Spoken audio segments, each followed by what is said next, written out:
At 7:34 on a Monday morning, while millions of people in Colombia were pouring their coffee, getting their kids ready for school, and starting another normal week, the ground under their feet began to shake. And not just a little shake, not the kind you feel for a second and forget about. This was 30 seconds of pure terror that split buildings in half, threw cars into the air, and buried entire families under mountains of concrete. A 7.4 magnitude earthquake just ripped through western Colombia, and what it left behind is hard to even process. More than 200 people are confirmed dead. Over 1,600 homes have been destroyed. Hospitals have collapsed with patients still inside. And more than 3,700 people are still missing right now as rescuers dig through the rubble with their bare hands, hoping to find survivors. Let me put that number in perspective for you. 3,700 people.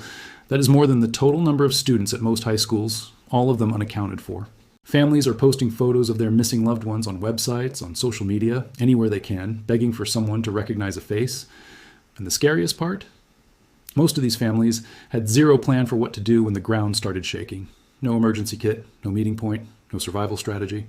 If this video does nothing else, I hope it convinces you to get your family ready before something like this hits close to home.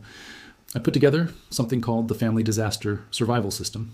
It is a step-by-step guide that walks you through exactly how to prepare your family for earthquakes, floods, wildfires, and pretty much any disaster you can think of. The link is in the description and pinned in the top comment. Go grab it.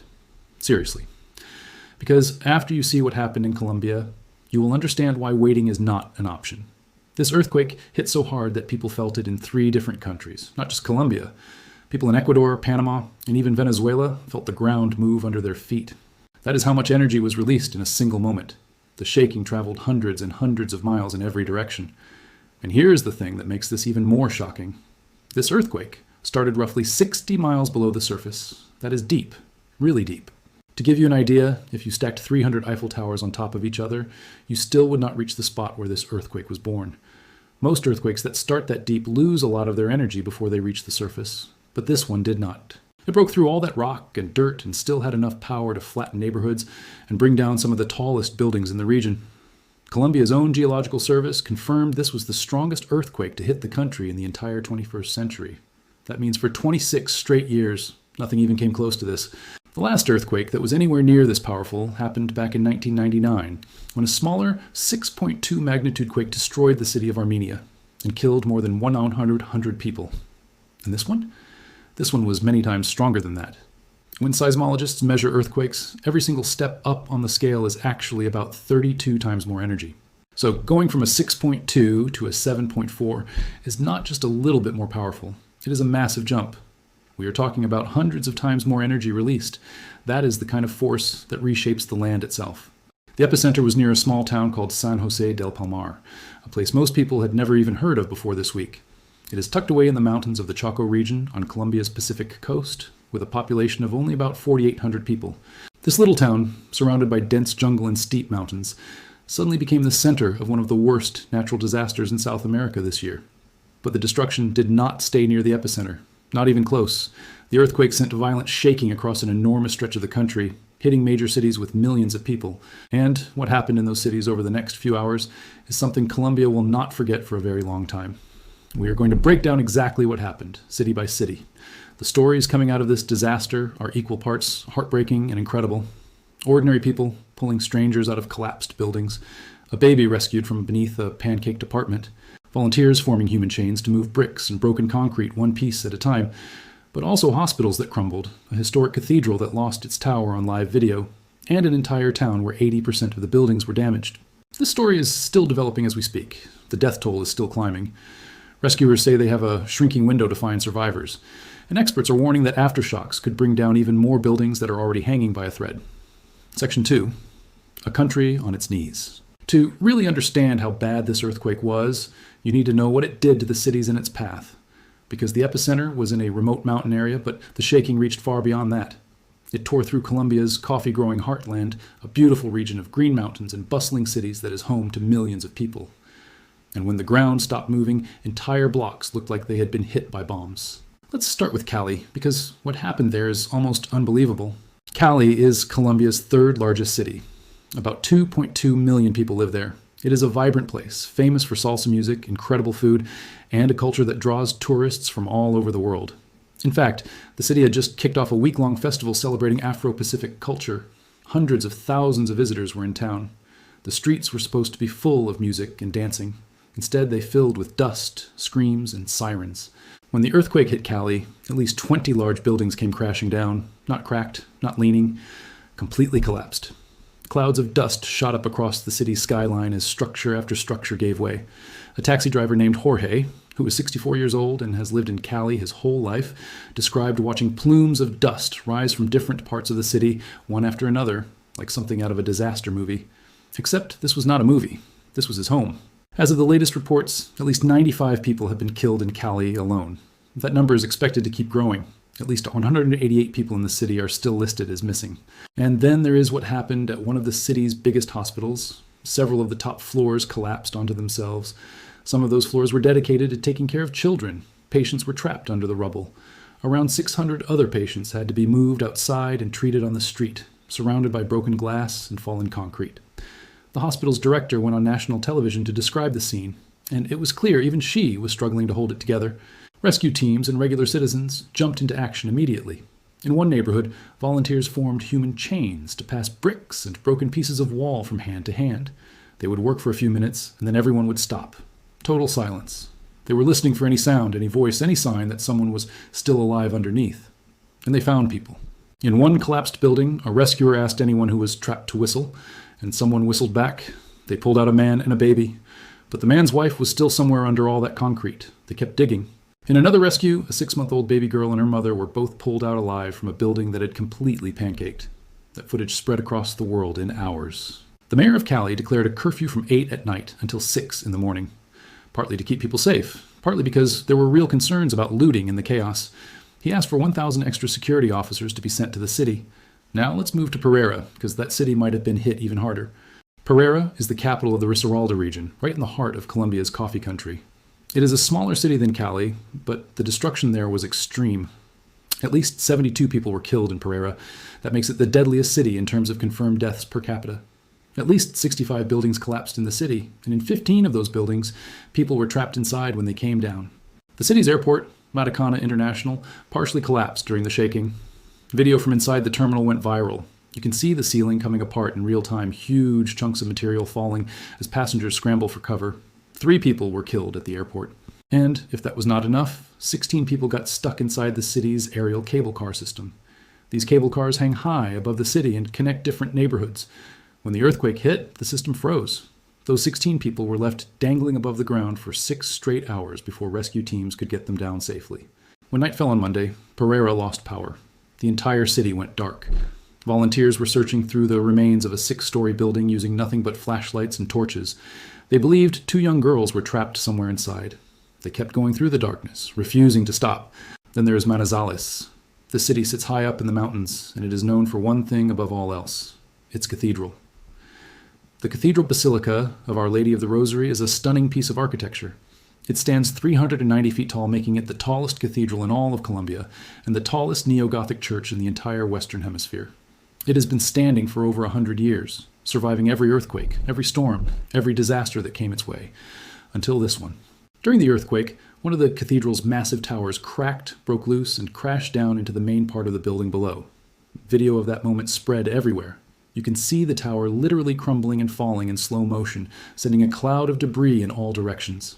5 people were killed in Manizales, and 36 structures collapsed across the city.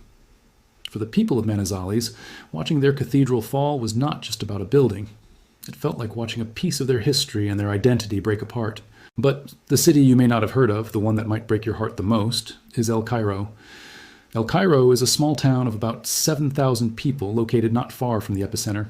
Local officials said that 80% of the town's buildings were damaged, 8 out of every 10 structures. Think about that for a second. Walk down any street in your neighborhood and imagine that nearly every single building you see is cracked, leaning, or completely fallen down. That is El Cairo right now. One woman named Dana posted a photo online of her missing uncle, a 60-year-old farmer named Miguel Angel. The photo showed him holding his dog. He lived in a traditional house made of sticks and mud, the kind of home that has 0 chance of surviving a 7.4 magnitude earthquake. Dana said she had not been able to reach him. Phone lines were down, roads were blocked. She did not know if he was alive or dead, and there are thousands of stories just like hers. All of this destruction and all of these lives lost, and the earthquake lasted less than a minute. That is the terrifying truth about earthquakes. Decades of building, of memories, of entire communities, wiped out in 30 to 40 seconds of shaking. Now here is where it gets even more intense, because the earthquake was only the beginning of the nightmare. Section 3. Digging with bare hands. When the shaking stopped, the real fight began. And I want to be clear about something. What happened in the hours and days after this earthquake shows the absolute best and worst of what a disaster can bring out in people. Within minutes of the earthquake, before any official rescue teams could even arrive, ordinary people were already climbing onto piles of rubble and starting to dig. Not with fancy equipment, not with cranes or excavators, with their hands, with sticks, with whatever they could grab.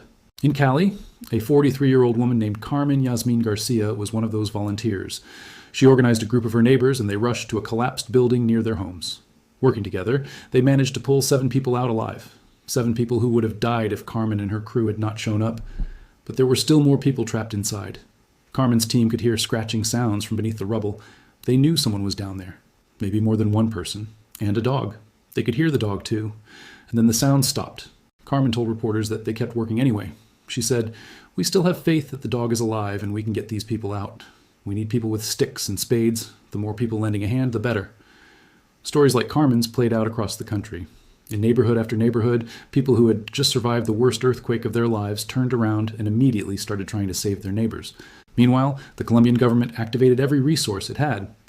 President Abelardo de la Espriella, who had only been sworn into office 3 days before the earthquake, faced the first massive crisis of his presidency.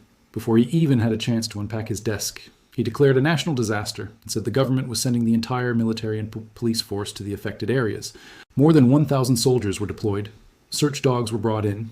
International aid started pouring in from the United States, from Europe, from across South America. The U.S. committed $15.5 million for shelter, food, protection, and earthquake damage assessments. But the rescue teams were fighting against the clock, and they knew it. Jose Fernando Usma, who leads search and rescue for the Colombian Red Cross in the Quindio region, said something that stuck with me. He said rescuers had detected sounds and signs that could mean survivors were still alive under collapsed buildings. His teams were carefully removing debris, trying to reach people trapped deeper inside the wreckage. And then he said this: "We still have a big window of time. We have approximately 24 more hours to have hope of life. 24 more hours. That is it." After about 72 hours under rubble, the chances of finding someone alive drop dramatically. Every hour that passes, every minute that ticks by, the odds get worse. So the rescue teams were not sleeping. They were not taking breaks. They were working through the night, through the darkness, through aftershocks that kept shaking the already unstable piles of debris they were climbing on. And the aftershocks were no joke. The main earthquake was followed by several more tremors, including one that measured 5.0 on the magnitude scale. A 5.0 earthquake on its own would be considered a moderate to strong earthquake under normal circumstances. But when it hits buildings that are already cracked and weakened and barely standing, it can bring them down completely. Every aftershock sent fresh waves of panic through communities that were already terrified. In Pereira, the scene was especially desperate. The city had gone dark after losing power. Rescue workers navigated through blacked-out streets using flashlights and phone screens. One team was focused on a 6-story building that had collapsed into a pile of concrete and twisted metal. They believed at least 2 girls were trapped inside. Through the entire night, they kept going, clearing rubble piece by piece, listening for any sound.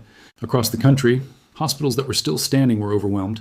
5 cities had their hospitals placed on red alert, meaning they were stretched to the absolute limit.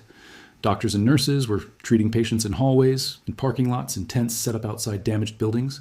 Medical supplies were running low. Some hospitals had structural damage of their own and were not even safe to be inside. Communication was another massive problem. In the Choco region, near the epicenter, cell phone towers went down. Entire communities were cut off from the outside world. Nobody knew how bad things were in some of the most remote mountain villages because there was simply no way to reach them. Roads were blocked by landslides. Bridges were damaged. Some areas could only be reached by helicopter, and there were not enough helicopters to go round. The governor of Choco, a woman named Nubia Carolina Cordoba Curi, gave a press conference where she laid out just how difficult the situation was. She confirmed deaths and injuries in Quibdó, the regional capital, and said assessments were still ongoing because her teams literally could not get to some of the affected areas. She also warned that the mountainous terrain around San Jose del Palmar could make rescue operations take much longer than anyone wanted. And here's something that really puts the scale of this disaster into perspective. 7 airports across western Colombia had to shut down. 7. Airports in Pereira, Manizales, Quibdó, Armenia, Cartago, Buenaventura, and Cali all suspended flights so engineers could check for structural damage. When you have to close 7 airports because an earthquake might have damaged the runways and terminals, you know the event was massive. In Bogota, the capital city, things were very different. The earthquake was felt there. Car alarms went off. Building alarms blared. People ran into the streets in panic.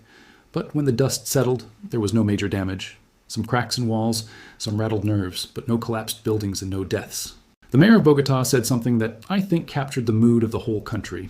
He said that because the capital had been largely spared, the city's resources and emergency workers would be redirected to help the communities that were dealing with far greater losses. He expressed solidarity with those communities, and that word kept coming up again and again in the coverage. Solidarity. Colombians helping Colombians. But solidarity alone cannot stop the ground from shaking again. And that brings us to the biggest question of all. Why does this keep happening? Why does Colombia keep getting hit by earthquakes that destroy cities and take lives? The answer is both simple and terrifying. Section 4. Sitting on a ticking bomb. Colombia does not just sit on one tectonic plate. It sits at the intersection of several. The Nazca Plate, the Caribbean Plate, the South American Plate, the Cocos Plate, and a couple of smaller ones all meet somewhere around Colombia.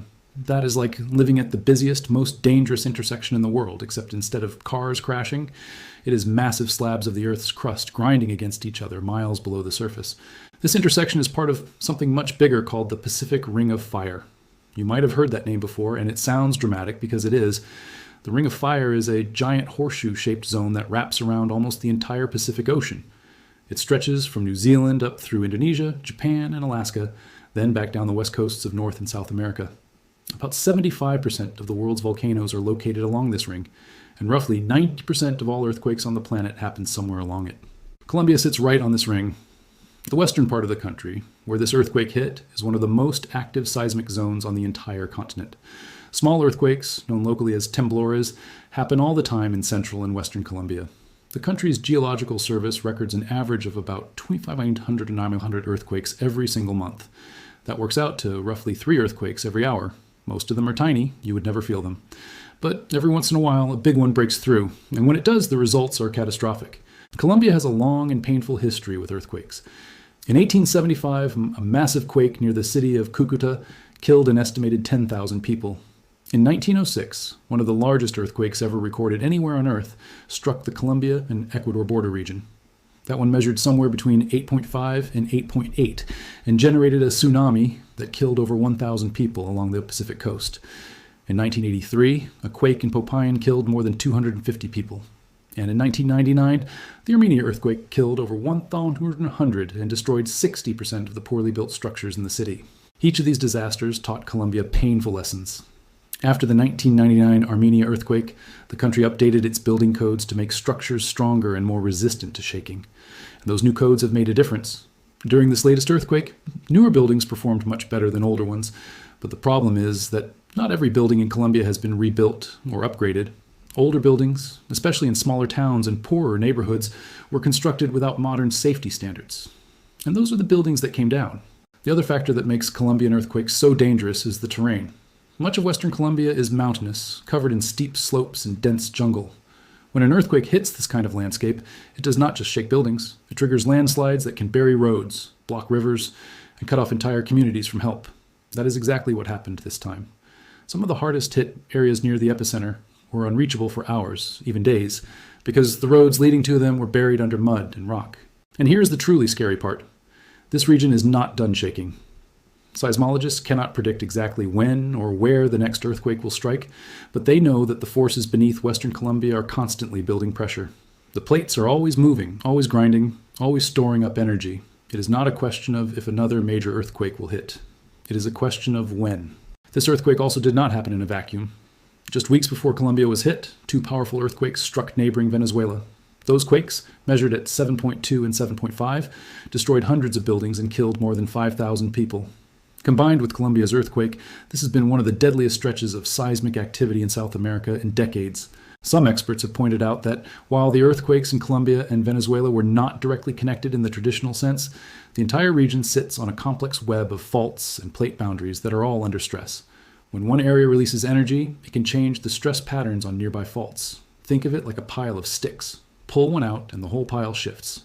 The other sticks do not fall right away, but they are in new positions now, and some of them are closer to falling than they were before. The U.S. Geological Survey released a sobering estimate after Monday's earthquake. They said there was roughly a 1 in 3 chance that the final death toll could exceed 1,000 people. 1 in 3. That is a coin flip away from this becoming one of the deadliest earthquakes in Colombian history. So what does the future look like for Colombia after this? That is the hardest part. Section 5. What comes next? As of right now, rescue operations are still happening across multiple cities. Teams in Cali, Pereira, Manizales, and Quibdó are working around the clock, pulling apart collapsed buildings one layer at a time. Every few minutes, someone calls for silence. Everyone freezes. They listen. They're hoping to hear a tap, a voice, a whistle, anything that tells them there is still life underneath. The death toll has already climbed past 224, and officials have been clear that they expect that number to keep rising. Communication is slowly being restored in some of the more remote areas near the epicenter, and as rescuers reach those communities, they are finding more damage and more victims. Thousands of families have been displaced. Their homes are gone, or they're too damaged to live in. People are sleeping in parks, in open fields, in the back seats of their cars. Shelters are being set up, but the demand far exceeds the supply. Clean water is hard to come by in some areas. Food is running low. Colombia's new president is facing an unimaginable test. He has only been in office for a matter of days, and he is now dealing with a disaster that will define the early months of his presidency. He has promised to rebuild. He has promised to support every affected community. But the road ahead is going to be long and incredibly difficult. International aid is flowing in. Countries from across the Americas, Europe, and the Middle East have pledged support. The United States alone has committed $15.5 million. But rebuilding cities, rehousing thousands of families, repairing hospitals and airports and roads, all of that takes years, and all of it has to happen while the threat of aftershocks still lingers. Engineers are going through every standing building in the affected zones, checking for hidden damage. A building might look fine from the outside, but the internal structure could be cracked and weakened in ways you cannot see. One more aftershock, even a moderate one, could bring those buildings down too. That is why officials are begging people not to go back into their homes until inspectors have cleared them. But when your home is all you have and everything you own is inside, that is an incredibly hard thing to ask someone to do. The emotional toll is something that does not show up in the numbers, but is just as real. Millions of people across Colombia experienced this earthquake. Even in places where the physical damage was minor, the psychological impact is huge. People are scared to go back inside buildings. Kids are afraid to sleep in their bedrooms. Every small tremor, every truck rumbling past, every door slamming, it all triggers that same rush of fear. And for the families who are still waiting to hear about their missing loved ones, the agony is impossible to put into words. More than 3,700 people are still unaccounted for. Some of them will be found alive, some will be found in the rubble, and some may never be found at all, especially in the remote mountain areas where the damage has barely been assessed. There is one more thing I want to leave you with. In the middle of all this destruction, in the middle of all this pain, there are these moments that remind you what people are made of. A group of strangers forming a human chain to move rubble. A rescuer asking trapped people to whistle and hearing someone whistle back. A mother and her 6-month-old baby pulled out alive from a building that was completely flattened.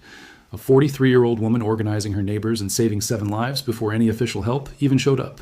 Colombia has been through this before. The 1999 earthquake.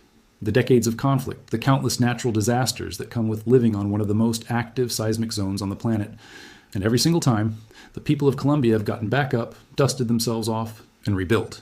There is absolutely no doubt they will do it again. But right now, in this moment, they need the world's attention. They need help.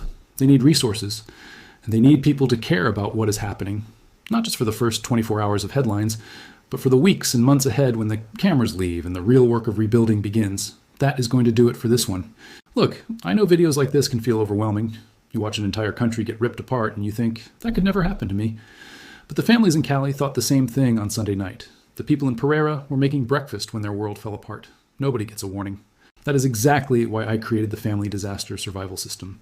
It covers everything from building a 72-hour emergency kit, to creating a family communication plan, to knowing exactly what to do in the first 60 seconds of an earthquake, a flood, or wildfire. The people who survive disasters like this one are not lucky. They are prepared. The link is in the description and pinned in the top comment. Do not wait until the ground starts shaking to figure this stuff out. Now I want to hear from you. Did you feel this earthquake, or do you know someone who was affected? And be honest, does your family actually have a disaster plan right now? Drop your answer in the comments. Stay safe out there, and I will see you in the next one.